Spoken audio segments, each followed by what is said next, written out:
Hello, and thank you for joining me for another exciting episode of Minecraft Monday. We are down here in my branch mine, and last time, you might recall, I fought two withers and started to get my beacon underway, and we had a little bit of trouble with that.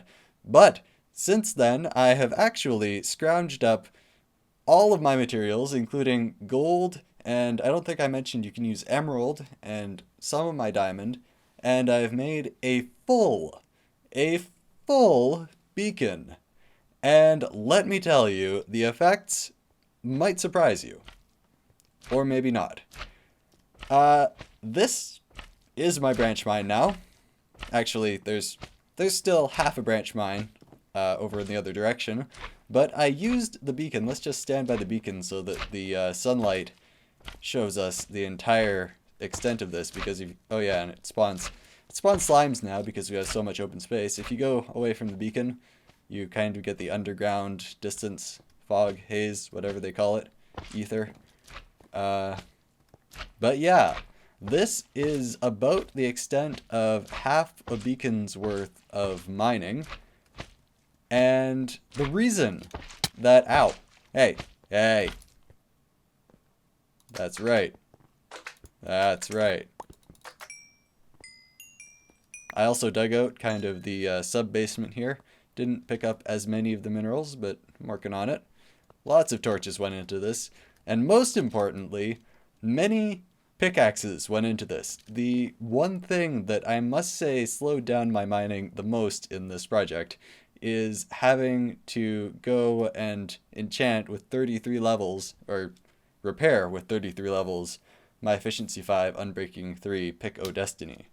That was the one thing that kind of made this a slower process than I thought it was. But let me just show you, I bet you're eager to see just how quickly you can mine with this thing. Let's go down here. Check this out. This is just crazy. It's absolutely insane. Like, mining previously wasn't exactly fun, but now it really triggers my OCD because it's like bubble wrap.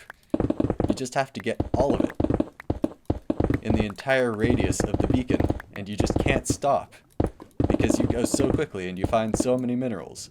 That being said, because I did create this beacon in my branch mine, in an existing branch mine down at level 11 or so, most of the diamonds from over here towards my mine, my mine shaft in my mine, most of the diamonds over there were already gotten, meaning that it was kind of a net diamond negative process, and it wasn't really that great of a mine. I should really go somewhere else and set this up where there is no branch mine already there, and it would probably get much better drop rates. But at the same time, I've gotten, well, I didn't plan that out very well. My inventory is fairly empty. By the way, this is the spot where we killed our first wither. It looks much different now. And while we're down here, I might as well say that I have some plans. Now that I can clear out this large of a space underground, I think I might do a little building project just for fun down here, and it might take a very long time, and I may or may not be coming down here a lot and contributing to that building project. But it will take a lot of mining. And I'm not sure if it will be completely possible in my survival world, but hi, creeper. Yeah, some hostile. Don't blow up my beacon. Don't blow up my beacon. That's right. Some hostile mobs still spawn down here in the dark spaces. I should probably, like, place my torches smarterly. But anyway. And I do consider my beacon mineral investment a temporary investment. I plan on, getting the gold and the iron and the diamond. There's still diamond in here.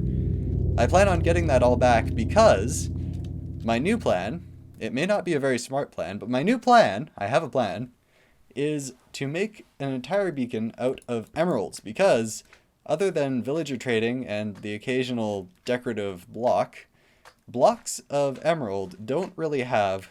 Looking around for more creepers. Only slimes. Anyway, blocks of emerald don't really have any real purpose other than being in beacons. So, my new plan, unless I find a lot of iron in the coming time, because that is pretty much all of my iron in there, except for the iron that I've mined out with the beacon, and pretty much all of my gold, again, except for, yeah, anyway. I plan on making at least one entire beacon out of emerald, and that brings us to the topic of today's episode, which is villager trading. Now let's just go on up to the surface and you will see me in a moment. So as I say, the reason that I'm using emeralds in my beacons is that they're not really used for anything else in the game other than villager trading. But what you may or may not know about villager trading... he has a poppy again. That's cute. For me... Shucks. Horse butt. Get out. Aww. Anyway, what I was saying is what you might know about villager trading is it is rather time consuming. Unlike mining, where there's an element of chance to mining, and you don't know how often you're going to run into iron, villager trading just takes up resources. And it's time consuming because those resources are wheat, and chicken, and wool, and fish, and if you have a librarian, which I do, but I don't like using them, books. I have this villager here that trades me all of those things. Wheat and chicken and wool and fish. But fish take a long time to fish. Wheat isn't so much a problem. But my main problem is chicken. My chicken farm isn't very efficient. And as you can see, I have locked this guy on his balcony so that I can identify him from all of the other identical villagers. And I might go through the trading process with some other villagers just so that I can get more trading potential, because as you can see, this guy has a tendency to stop trading some things with me sometimes. Hey, what you doing? Hey, hey, hey. Okay. Okay. Anyway, where'd my horse go? Horse? I always find my horse standing on that frickin' fence. Come on. Come on now. What was I saying? Yeah, anyway. Chicken. Chicken is my main problem here. Because my chicken farm isn't very efficient. They take a fairly long time to mature and grow and lay eggs and replenish the population. So, the subject of today's episode is going to be building a machine for chickens. A chicken farm. A chicken machine. A chicken producing and slaughtering and entire life cycle machine for these chickens. And I'm making this entire chicken machine not because I need chickens, but because my villager friend needs chickens. And oh, sometimes I can jump over that. Anyway. But yes, I'm building this entire contraption so that my villager friend can have the chickens he needs, and I can have the emeralds I need for my future beacons. And so far, with the villager trading, it has not gone particularly efficiently. As you can see, since building my beacon, I've only really stockpiled 13 blocks of emerald. I have considerably more blocks of iron, but those are somewhere else. But I plan, I need to build rails and things like that, and those take iron and hoppers and other stuff like that. So what you might notice is that there is a small change on this map. Can you spot the small mouse? Can you spot the small change? It's right here. This is going to be the future site of my machine for chickens. And I have all of the stuff that I need to build it. And actually, let's just hop over to my super flat world, and I will show you how I designed it. I don't want you to think that I'm just building this on the fly, because it would be impossible for me to build this on the fly. Here's our foundation. We have some chests, we have some brick, we got some good stuff. There's all my stuff. There it is. Yeah, 41 blocks of iron. Anyway, let's jump over to my super flat world and I will show you my design. So here we are again in my super flat world, and here is the design for my semi-automatic chicken farm. Now, I just want to make one thing very clear.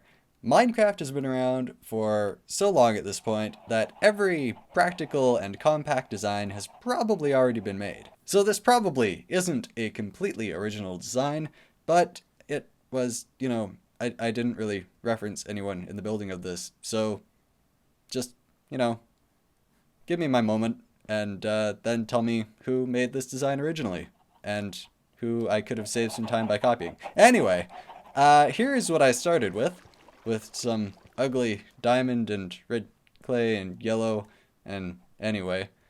The basic design is this. Chickens are up here. I thought I'd give them some space, but it turns out that they weren't laying eggs only because they have a certain tick period during which they don't lay eggs and then they begin laying eggs like crazy. So you don't need to give them space up here, only about this much space. I had a bunch of space chickens in here before. Oops. And they just kind of stack up. I like that. And lay a bunch of eggs. Anyway. So that was my original concept.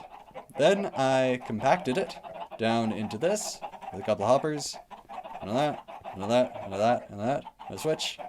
And then this is my final design, which I will be building for you today, which is full of chickens. That is a crazy and horrific sight. I have 100 chickens in there laying eggs constantly. Crazy. Anyway, I'm not going to go into exactly how it works here, but this is what it's going to look like. There's the redstone behind it.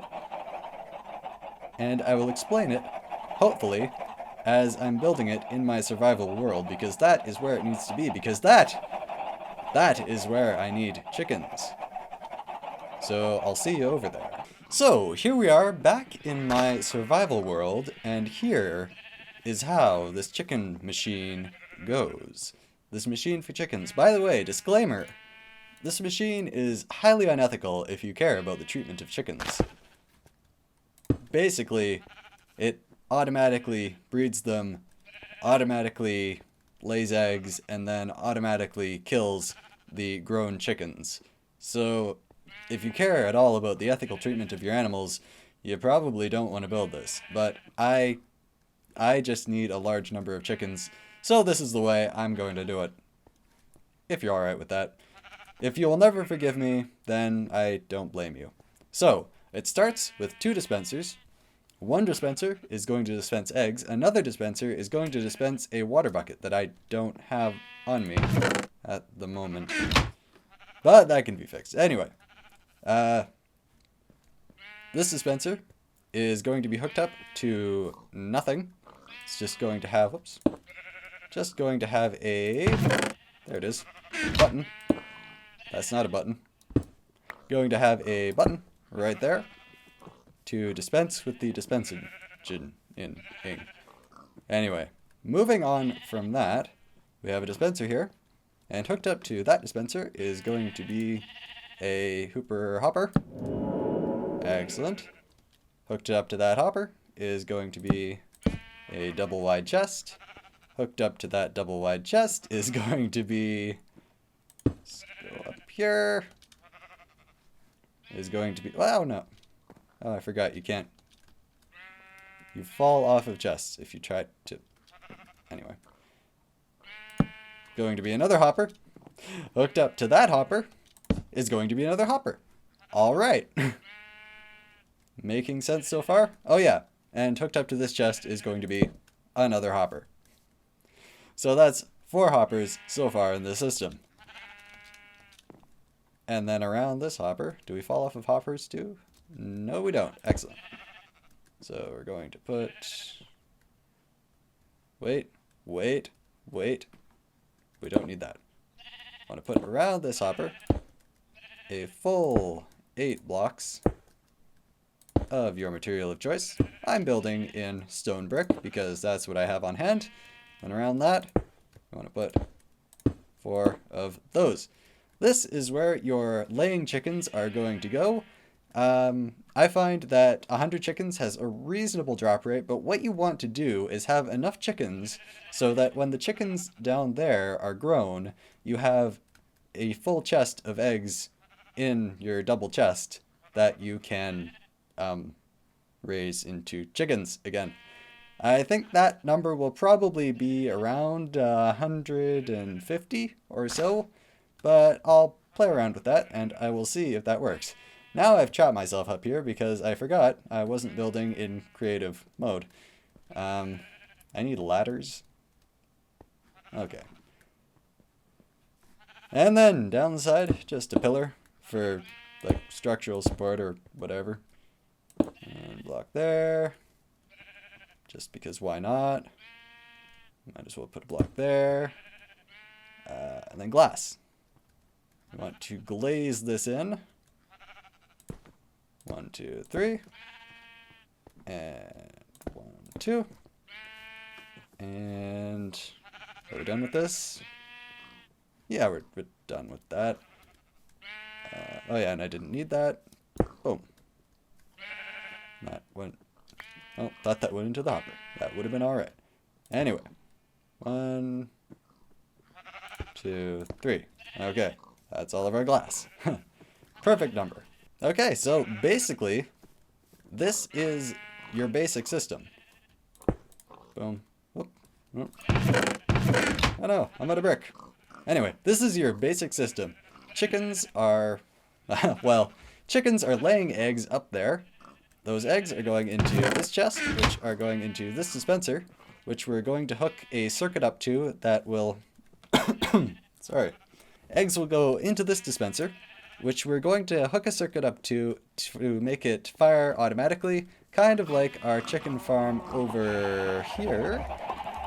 But instead of a comparator circuit, we are going to hook up a repeater circuit. Actually, I can steal those back. I was hanging out down there just hatching chickens because we need a lot of chicken eggs. And we're getting a lot of chicken eggs. Excellent. Anyway. What was I talking about? Right. So, circuit. Or, a clock, basically. Yes, a clock. A clock that fires this at the right interval to stay at the same pace as the hoppers. I'll explain that a little bit later. But, basically, fires that, fires eggs. Eggs hatch in there in that single block space. And then they grow up for exactly 20 minutes. And then you press this button. And the dispenser dispenses a bucket of water. They drown, and their parts fly everywhere. Essentially. I started this out actually using a piston, because that was all I knew at the time. And because chickens are only a 1 block tall animal, and there is no other space for it to go, chicken and feathers basically flew all over the place out of this thing. And they still kind of do, because there's so many chickens in there that they don't all inhabit the same space when they die. So some of the parts do fly all over the place. Many of them, however, go into the hopper, which go into this chest, which is currently full of eggs because I need eggs up there. Anyway, that is the basic design of the system. But I can improve upon that. I can make things a little bit more automatic. So let's go to the first and most important. I'm going to turn down animal noises because that's just annoying me. Whoop. Feather creatures off. Haha. Anyway, let us build the first circuit that we need to build here. Well, that was fun. Java crashed. Basically. It locked up. It did that thing where it doesn't work anymore. But we're back. And this, 1, 2, 3, there we go. And one tick, this is a repeater clock, and if we put some power right here, no, if we put some power right here, if we do this correctly, hang on, what am I missing? There we go. Now it's working. Ha ha ha. Anyway, if we put power in here, this gives us a 1 tick on off. And that happens to be exactly the same speed at which hoppers drop their hopper drop. So now we have a bunch of dirt that has gone from there into the hopper, and I will never get it out. Great. And we'll turn that off because it's annoying. So if I wanted to make this a semi-fully manual chicken farm, I could just end it there. I could flip the switch, and it would do its thing, and the dropper would drop the thing at the same time the hopper hops the thing, and the chickens would come up here, and you could drown them 20 minutes later. But we're not going to use this. Get away. This is going to be a semi-fully automatic chicken farm. So what we need to do here is put a hopper there and a chest there. And this is essentially going to be our hourglass. It isn't a clock, it isn't a timer. Basically what it does is it drops items from this chest into this chest, and then in order to reset it, you need to bring the items back from this chest into that chest. Simple. Or is it? What we need to do for that is to put a comparator on the hopper, so that when there's an item in the hopper, there's going to be a little bit of current coming to the comparator. And off of the comparator, we put a repeater, because that little bit of current will not get all the way over here without a little bit of help. So now, if I did this correctly, which I may not have, if we put a bunch of cobblestone in here, it will drop out of there, 1 tick at a time, into here. And while it's doing that, this is going to be powered. That will provide power to this, and that will shoot out that many. The reason I'm doing it this way is so that I can basically time this so that this system drains this double chest of eggs and then stops. I don't necessarily need it to stop immediately. I could just leave it running forever.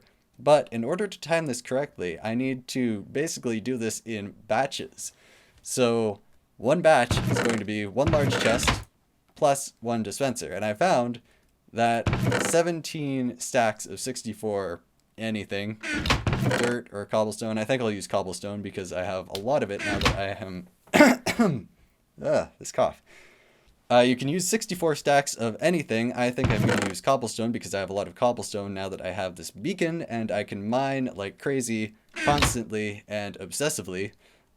So 17 stacks of cobblestone will empty the entire that and this, and then 2 stacks, I think, empties just the dispenser. And it's an easy calculation because it's 1 to 1. But eggs stack in stacks of 16, so it's just you calculate something, math, words. Anyway, it's an easy calculation. You just divide it by the number and then multiply it by 64, or divide it by 64, and then there you have it. But now we need to just finish this off and get it working, hopefully, before the end of the episode. All of this just because my villager wants chicken, and I need to give him chicken, or else he will be very, very unhappy. Ow. Okay, so this thing is essentially done. So now comes the fun part, actually getting the chickens into the top of this thing. Oh, there's the dirt that we saw earlier.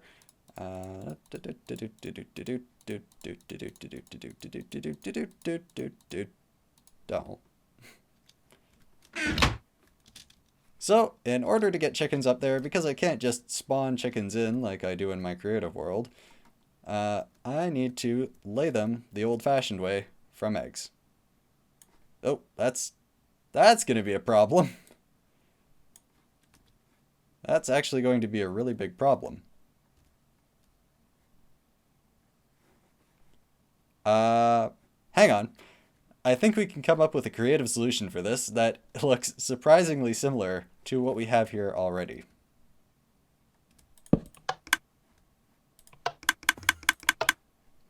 Okay, now, finally, wow, that took longer than expected.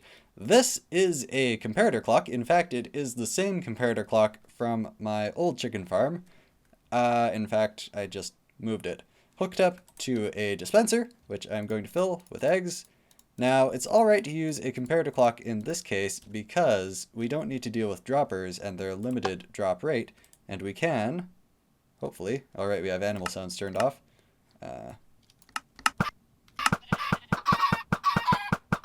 The sound of progress.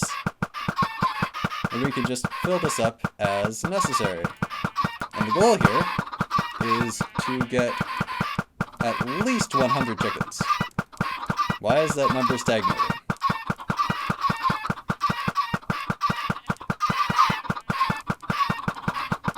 Oh, wait, it's slowly increasing.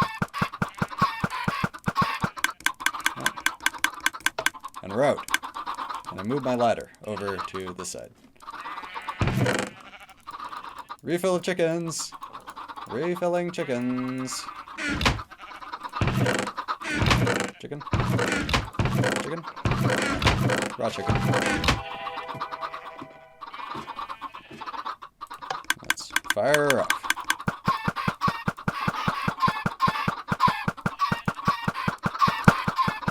And run back to the chicken farm, where they're still feverishly laying eggs in preparation for the new chicken farm.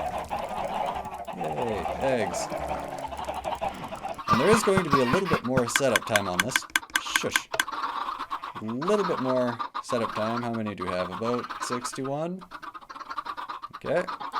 Looking good. A little bit more setup time on this because the chickens now first need to grow into chickens, and then need to lay eggs, and then need to fill this entire dispenser. The entire point of this, by the way, is so that we don't have this kind of boom-bust cycle of chickens in which it takes a really long time to repopulate chickens after slaughtering them. This way, they're constantly repopulating, and we can slaughter them as they grow up down here.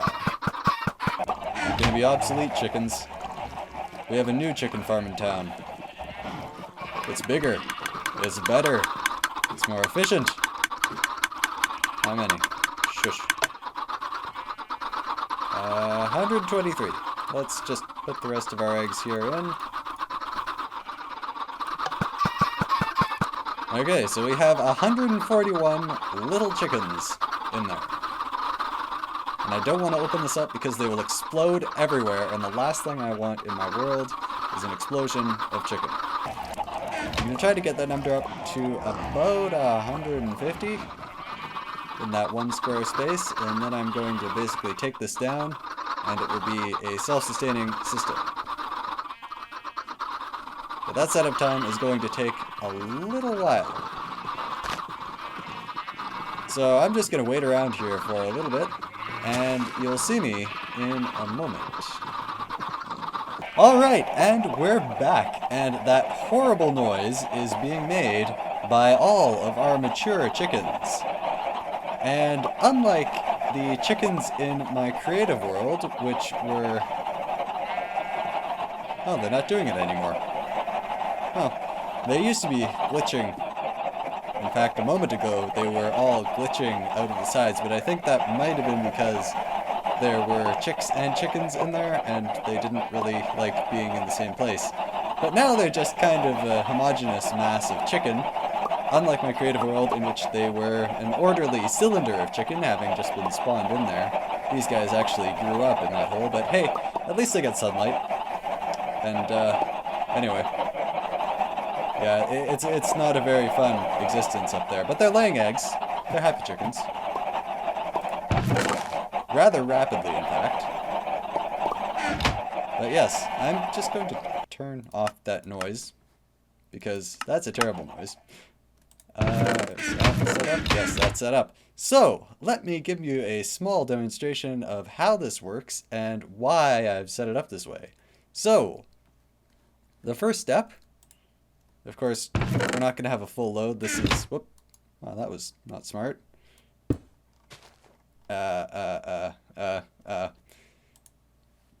This isn't going to be a full batch of chicken, obviously. Full batch is for the large chest, but in fact, this is all from my other chicken farm over there. So, shh. So the reason I have it set up like this with our little hourglass thing is so that I can get the heck out of here while these chickens mature, because that sound is annoying. So step number 1, clear out enough inventory space to use your, what do I call it? Hourglass. Take 17 of these and put them in here. And then take those 17 and put them in here.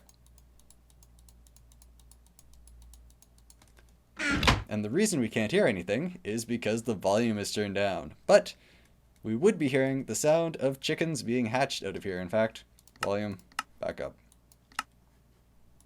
11%. There. So our dispenser is dispensing chickens at 1 tick. And that is the same speed as this hopper, and that hopper, and that hopper, and every hopper in the system. So it works out very nicely. And it will continue to do that until, theoretically, this chest is completely empty. Until this chest is completely empty, actually. And that assumes that this chest is full. Now, because that chest isn't full, we won't require all of these in order for that to do its thing, so this will probably just tick for a while after this is completely empty. But the reason I did it that way is so that I can just get out of here once that starts. And that will keep going as long as they're still loaded, as long as they're still in the same area. I can be anywhere around here, doing yard work or whatever, or building, or something. I can't be mining though, because my mine is, as you can see, all the way over there. So, that's alright. As long as I am roughly in the vicinity of this place, these chickens will grow up. And then, once they're grown up, you just push that button, and now there's a water bucket in there. And if you push that button, that dispenser will dispense water and drown the chickens. Now, you would think this wouldn't be a very good system because chickens, at least adult chickens, float. They swim in water. They'll swim to the surface. That is actually, as it turns out, not so much of an issue because there's a hopper right above them, so they can't really get out of the water very effectively. So they do drown, and then their feathers and chicken meat just kind of fly everywhere, partially into this chest. And another thing, I can leave this for more than 20 minutes, and they will grow up, and I will get bonus eggs down here. But that's not so much of an issue if my chickens up there are laying at the same rate as these chickens. Then I'll just have extra eggs, and I'd probably have to kill a bunch of chickens. This is one potential problem with the system. If I do, for some reason, accidentally put too many of these in here, and it just ticks away, this will continue firing at the rate that these chickens produce eggs. There you go. And I will have some chicks in there by the end of 20 minutes when I inevitably come back to check on it. So let's just get that out of there. And it stops. Put it back in there. So it's very important to only set your hourglass to the number of chickens, or the number of eggs, you have in there, with a simple calculation. If you don't want to do a calculation, you could replace these with double chests, and just have something like snowballs, or eggs, if you wanted to, and it would be a 1-to-1 stack-to-stack ratio. But that's about all I had to show you today. Because we're being heartless people and building evil chicken machines, Might as well show you how the drowning part works. These are chicks, not chickens, so they won't swim, but, yeah, it just goes like that. Actually, no. No! No! I am not that evil. I won't just kill a bunch of chicks. Only chickens, because I need chicken meat. Because my evil villager person wants chicken meat. Notice how I'm shifting the blame to them. Anyway. So, that is how you build my machine for chickens. If somebody else did already build this before, I won't be surprised, because Minecraft just kind of goes that way. But, nonetheless, I think it's a design that will work for me. So, until next time, thank you for watching, and goodbye.